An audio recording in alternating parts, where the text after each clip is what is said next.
కర్ణాటకలో కాంగ్రెస్ సర్కార్ బడ్జెట్ ప్రవేశపెట్టింది. అయితే ఈ బడ్జెట్ను వ్యతిరేకిస్తూ ప్రతిపక్ష బీజేపీ వినూత్న రీతిలో నిరసన చేపట్టింది. ఈ బడ్జెట్ కేవలం ఖాళీ పాత్రలలాగానే ఉందంటూ ఖాళీ చెంబులను అసెంబ్లీ బయటపెట్టి తమ నిరసనను వ్యక్తం చేశారు.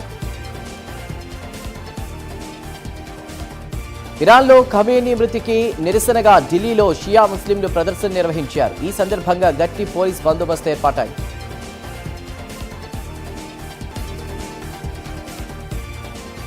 పంజాబ్లోని బటిండాలో ఒక ఆర్మీ ఆఫీసర్ స్కూల్కు వచ్చి అక్కడి విద్యార్థులు తల్లిదండ్రులపై కాల్పులు జరిపాడు.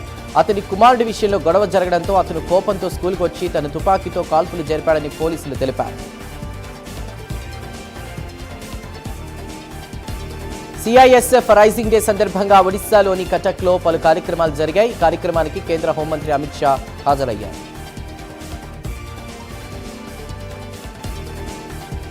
రాజస్థాన్లోని జైపూర్లో ఒక మసీదు గోడ కూలడంతో 18 మంది గాయపడ్డారు. ఫెర్దౌస్ మసీదులో ముస్లింలు నమాజ్ చేస్తుండగా ఈ ప్రమాదం జరిగింది.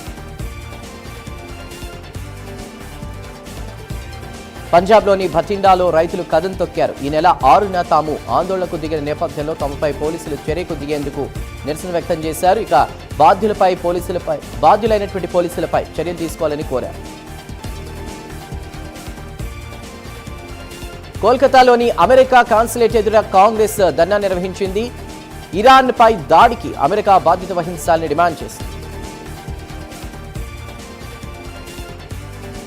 తిరుచిలో ఈ నెల 11న జరగనున్న ఎన్డీఏ సమావేశానికి ఏర్పాట్లు సాగుతున్నాయి. ఈ సభలో ప్రధాని మోదీ ప్రసంగించనున్నారు.